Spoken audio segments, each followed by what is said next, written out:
Kaleb, what's up? How's it going, man? Doing Good to see you. Thanks too. for coming in. Yeah, of course. So Kaleb, we want to chat a little bit about, you just got promoted to Senior Concierge. Yep, I did. You've been at Move Concierge how long now? I started last January, so yeah, about 13, 14 months or so. Wow, that's fast. It came really quick. Yeah, I'm not gonna lie. That first year flew by. Definitely a whirlwind, but it's been a good year. It's been a really great year, actually. So I remember interviewing you. Mm-hmm. As you look back now, did we overpromise? Did we underpromise? How have your expectations been met based on what you thought you were walking into, and now a year later, here you are? For me, honestly, expectations were exceeded. I wouldn't say I did not trust what was going to happen, but I was a little skeptical just because, I didn't know anything about the company. I didn't know anything about how it operated, stuff like that. So you don't know till you're there, obviously, but things on the outside seem positive. That's obviously why I joined. I was like, yeah, let's definitely see what happens. But all of my expectations were blown out of the water, honestly. Yeah. The things that I really didn't enjoy about some of my previous, jobs and careers, this one kind of checked those boxes. So give me an example. What stands out as like your favorite part of being here? Favorite part of Move Concierge for me, I think everyone talks about culture. I think that's super cool, but those are just, things that people can talk about, but I think we do live it. But I think the main thing that I like is just the communication between upper management to, middle management to concierges to coordinators. I think we do a really good job of just communicating thoroughly, which I think is important.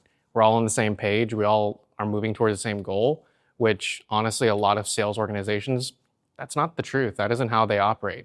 Yeah. People do their own thing. You have your top guys, and then they don't really tell you what to do. They don't try to help you. They don't want to, make you or help you succeed. And I think that's just a big part about what I like here. That's huge. That is. So now you're one of those guys. You're one of the top dogs. Yeah. I think you have had some, you're ranking right at number 2, 3, depending on the month, 1 in the company in terms of overall sales. What drives you to be the best of the best? There's a lot of competition out there. Yeah, no, we've, especially lately, I think we've grown to the point where some of the older guard, they've realized, man, we got to step up a little bit. So you still see Marzek up there, he's still doing his thing. And then you've got the new guys, you got Ethan, and then some of this newer crew that's coming up. And then obviously me, Daniel, Connor in the middle. What keeps me motivated is just, I thrive on competition. And I also thrive on winning. So for me, every day I come in with a goal. And if I don't hit that, then I feel like I didn't succeed for the day. And everyone can have a different mindset on it. For some people that wouldn't work because they would just get really negative. But I'm overall a pretty positive person. So I can use that, maybe bad day, quote unquote, as fuel to power me forward. So I don't know. I just always feel like my back's against the wall. And I think it just helps me thrive. Yeah. So that's an interesting way to say it. I think I can relate to it. Deadlines, right? For example, when the month ends, people, if they're off pace, they seem to work a little harder. I know that I appreciate a good deadline. It helps me. Competition though, right? So competition is something that drives you. Who's your biggest competition on the floor today? Oh, it's Kirby for sure. Kirby? Yeah, but we have a friendly competition. Me and him, we started together, same class from training day 1. You guys were neck and neck. We were neck and neck from day 1. Every single month, month 1, I beat him. Month 2, he beat me. Month 3, I beat him. Yeah. And then for the sales grinder, it was the same thing, just back and forth every week for 2 or 3 months straight. Yeah. And at first, I would say we probably dealt with each other, but I don't think we were friends yet because we wanted enemies. To beat each other. Yeah.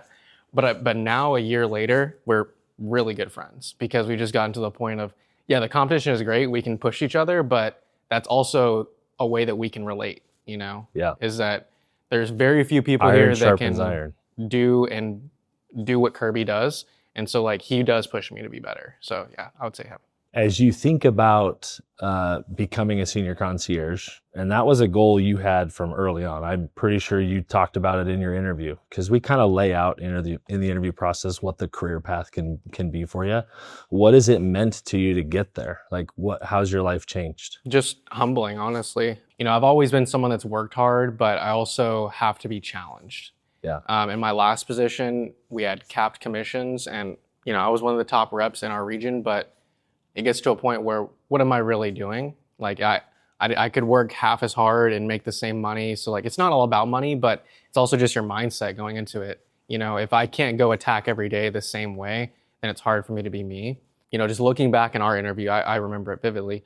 Leadership is always a position that I've wanted to move forward to because I've done sales for almost 10 years now, and I love sales, but I would do it for another 10 years. But I do want to get into a point where I can start helping, people achieve their goals. And I think that that's the position that I've somehow put myself in the last year, and it's still unbelievable to me. But I do owe a lot to, honestly, first person was Michaela, second person was Ashley Britton. Team lead, right? Team lead. She was my first team lead. She changed everything for me. Just kind of helped me realize my true potential because I knew I was going to be good, but I didn't know I would be great. Yeah. And so like think that's the next step is just believing in yourself because everyone here has it. You got hired for a reason, and I think belief in yourself is big. And so I want to be able to instill that. I try to instill that in my team right now. So that belief part, I think it's really important, right? It's like creating it in your mind before it actually happens. There's a lot of people that get into a sales role, and we hire people with various different backgrounds. Some have sold a lot before, some are newer to sales. How do you cultivate and foster that belief in someone that maybe struggles to believe? Like you've just graduated to senior concierge, you've done it. There maybe were times where you felt like this isn't going to be possible. But like, how did you continue to have that belief, and how do you foster it? If you have a goal in mind, I think at the end of the day, the only thing that separates you from that is just excuses. And that's what I really, really believe in. I think as an adult, you need to just take ownership of your actions. Yeah. That's a big thing that I think I didn't do when I was younger, but now that I have, my life is so much better. Yeah. I'm more financially responsible. I'm happier. I'm healthier. Like things are just better because I've taken ownership and made sure that if I failed, what did I do wrong? Let's at least try to fix it.